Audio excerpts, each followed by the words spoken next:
दोस्तों, आज की कहानी है बेटा, कहने को तो तुम मेरे बच्चे हैं, पर कब हमारे काम आते हैं। दोस्तों, कहानी शुरू करने से पहले अगर आपने चैनल को सब्सक्राइब नहीं किया हो तो कर लीजिए, ताकि आपके पास पहुंचे हर नया वीडियो।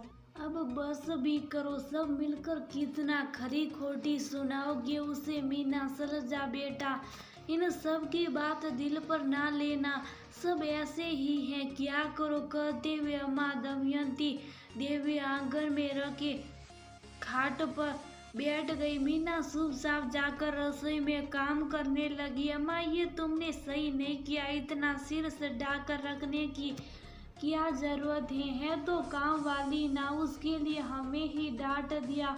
और कस्तूरी ने क्या ही गलत कहा, वो अपनी थाली का खाना कैसे खुद को खिला सकती हैं। छोटे बेटे मोहन ने अम्मा से गुस्से में कहा, और नहीं तो क्या अम्मा, मैं बस आ ही तो रही थी। मोह की पत्नी कस्तूरी ने भी गुस्सा करते हुए कहा, तुम दोनों को भी कुछ बोलना है तो बोल दो।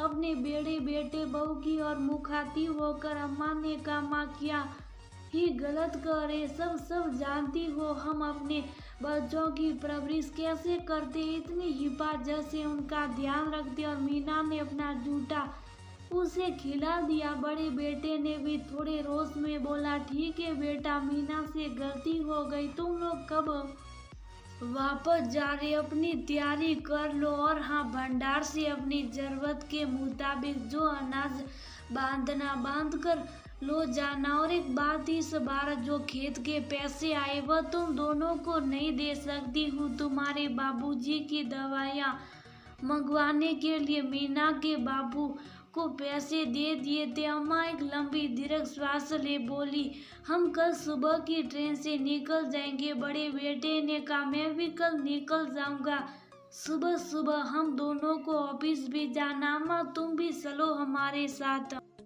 कभी कभी कुंस को लेकर बड़ी दिक्कत हो जाती है, सब पूछते रहते हैं कुंस की दादी नहीं है क्या, यहाँ रहती तो कुछ को संभाल लेती। मोह ने बिना कुछ समझे सोचे कहा, बेटा चल तो सकती हूँ, पर तेरे बाबूजी को शहर का हवा पानी कहाँ जमता, पहले जब भी हम गए वह बीमार होकर ही लौटे। अम्मा खाट पर अपने हाथों को डगडगाते बोल रही थी, मानो मन में कुछ और चल रहा था, जुबान पर कुछ और ही था। तो बाबूजी यहाँ रह लेंगे, ये मीना का पूरा परिवार है ना, या उनकी देखभाल को पैसे काय का लेते ये लोग, फिर जो देखभाल भी ना करे। मोह नाम के विपरीत निर्मोही जैसे बोले, इस उम्र में तेरे बाबूजी को छोड़कर कहीं नहीं जाने वाली, चलो तुम लोग जाकर अपना सामान बांध लो, देखना कहीं कुछ छूट ना जाए, नहीं तो मीना के परिवार पर चोरी का इल्जाम लगाते देर ना करोगे। अम्मा के मन में बच्चों के लिए कड़वाइट भर गया था। बच्चों के उधर से हटते अम्मा मीना को बाबूजी को गर्म दूध देकर आने बोली और खुद वहीं खाट पर लेट गई। कितना अच्छा वक्त था जब उनके दोनों बेटे और एक बेटी से घर गुजाईमान रहता था। अब तो ये साल में 2 से 3 बार आते और हगामा करके जाते। आज भी वही वह मीना बेचारी सबको खाना खिलाकर बैठी थी कि 2 साल का कुछ चलते चलते उसके पास गया और उसकी थाली से रोटी उठाकर खाने लगा। मीना लाख उसके हाथ से छीनने की कोशिश करती, उतना कुछ रोने लगा। सब उधर इकट्ठे हो मीना पर इल्जाम लगाने लगे कि इसने अपना झूठा कुंस को खिला दिया। मीना सफाई देती रही, पर कोई काहे उसकी बात सुनता। दमयंती जी जानती थी मीना गलती से भी ऐसा ना करेगी, पर उनके शहरी बच्चों पर तो पट्टी पड़ी थी। तभी उन्हें अपने पैरों पर किसी के हाथों का दबाव महसूस हुआ। देखा तो मीना पाँव दबा रही थी। तेरी माँ आ गई मीना, दमयंती जी ने पूछा। अभी तक नहीं आई है, आ ही रहे होंगे, आप सो जाइए। अम्मा मैं हूं ना, दरवाजा खोल दूंगी। अम्मा आप भी मुझसे गुस्सा हो गया, मीना उदास हो पूछी। नारे मीना, करने को तो ये मेरे बच्चे हैं, पर कब हमारे काम आते हैं। कृष्णा और माला ना होते तो हम दोनों पति पत्नी का क्या होता, सोचकर दिल कांप उठता है। तेरे दादू की तबीयत खराब हुई तो कौन मेरे जने आ गए देखभाल करने, उनकी दवा की फिक्र भी ना होती, इन्हें बस अनाज लेकर जाने आते हैं। अम्मा की आंखों में आंसू आ गए थे। अम्मा, कुंस की खातिर आपको छोटे भैया संग चले जाना चाहिए, मीना ने कहा। नारे मीना, मैं जानती हूँ अपनी बहू को, जो तेरी हाथ का बना खा सकती, पर तेरी थाली की रोटी कुंस को खाने से हल्ला मचा दे। वो मेरे साथ अपने बेटे को कभी ना रहने देगी। देखती नहीं, जब भी कुंस के साथ बात करती हूँ कहती, अम्मा इससे घरेलू भाषा में बात मत किया करो, ये भी वैसे ही बोलना सीख जाएगा। माना मेरा पोता है, लगा भी है, पर बहू के ताने सुनने के अच्छा है यही गांव में अपने लोगों के साथ रहूं।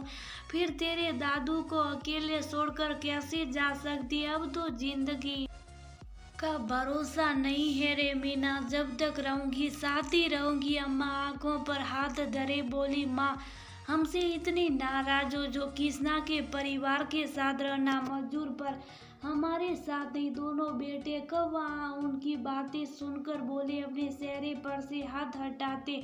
अम्मा ने कहा, बेटा कहने भर से तुम्हें कैसे मान दूं, तुम दोनों ही बताओ। जब भी जरूरत पड़ी दोनों काम की व्यस्तता जता घर नहीं आए। जिन बच्चों के पास अपने माता पिता के लिए वक्त ही नहीं, उन बच्चों के साथ रहने से अच्छा है उनके साथ रह जाए तो हमारी तकलीफ समझते हो।